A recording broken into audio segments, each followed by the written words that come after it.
Assalamualaikum teman-teman semuanya. Jadi, pada kesempatan kali ini, saya dan juga dengan rekan kelompok saya kami di sini akan membahas mengenai tugas pada mata kuliah Manajemen Perkantoran dengan dosen pengampu Ibu Cut Nabila Kesha.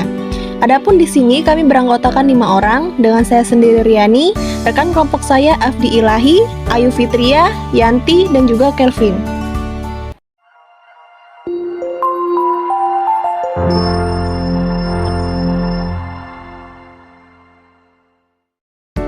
Arsip atau kearsipan adalah catatan rekaman kegiatan atau sumber informasi dengan berbagai macam bentuk yang dibuat oleh lembaga, organisasi, maupun perseorangan dalam rangka pelaksanaan kegiatan. Kearsipan ini menyangkut pekerjaan yang berhubungan dengan segala penyimpanan seperti warkat atau surat-surat dan dokumen-dokumen kantor lainnya. Jenis-jenis arsip terbagi menjadi 2, yakni arsip dinamis dan juga arsip statis. Nah, arsip dinamis sendiri adalah arsip yang digunakan secara langsung dalam kegiatan pencipta arsip dan disimpan selama jangka waktu tertentu. Arsip ini digunakan dalam perencanaan, pelaksanaan, penyelenggaraan kehidupan kebangsaan pada umumnya, dan juga digunakan secara langsung dalam penyelenggaraan administrasi negara. Arsip dinamis terbagi menjadi 3. Pertama, arsip aktif.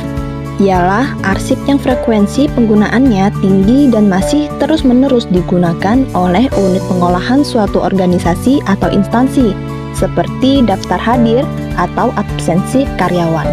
Kedua, arsip inaktif merupakan jenis arsip yang frekuensi penggunaannya telah menurun dan pengelolaannya dilakukan oleh unit sentral dalam suatu organisasi atau instansi. Contohnya, laporan keuangan 5 tahun sebelumnya.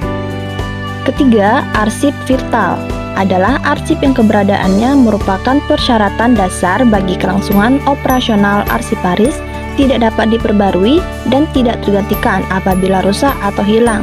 Contohnya, seperti ijazah atau sertifikat tanah dan bangunan. Penyusunan dan manajemen arsip dinamis adalah serangkaian kegiatan yang bertujuan untuk mengelola arsip sejak diciptakan sampai dengan pemusnahannya. Hal ini dilakukan untuk memastikan arsip tetap terjaga keutuhan, keamanan, dan kemudahan aksesnya.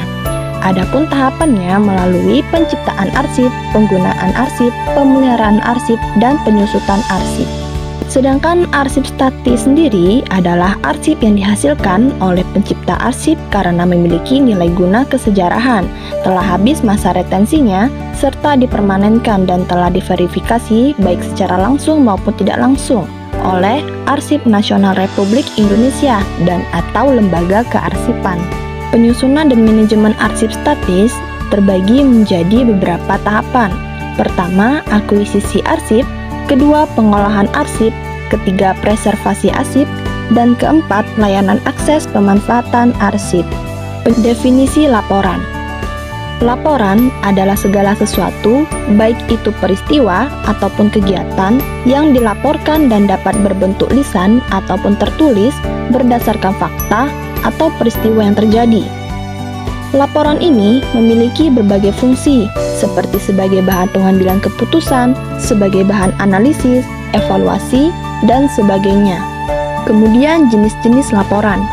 Pertama, laporan berdasarkan waktu yang terbagi menjadi 2. Pertama, laporan insidental, yaitu sebuah laporan yang dibuat jika dibutuhkan.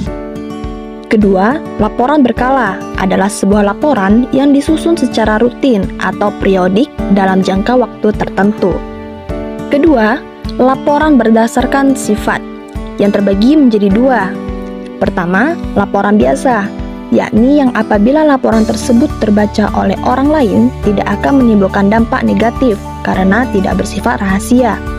Kedua, laporan penting ialah laporan yang hanya boleh diketahui oleh orang-orang tertentu saja yang menjadi tujuan pelaporan tersebut karena bersifat rahasia. Ketiga, laporan berdasarkan penyampaian yang terbagi menjadi 3. Pertama, laporan lisan adalah sebuah laporan yang disampaikan secara lisan atau secara langsung.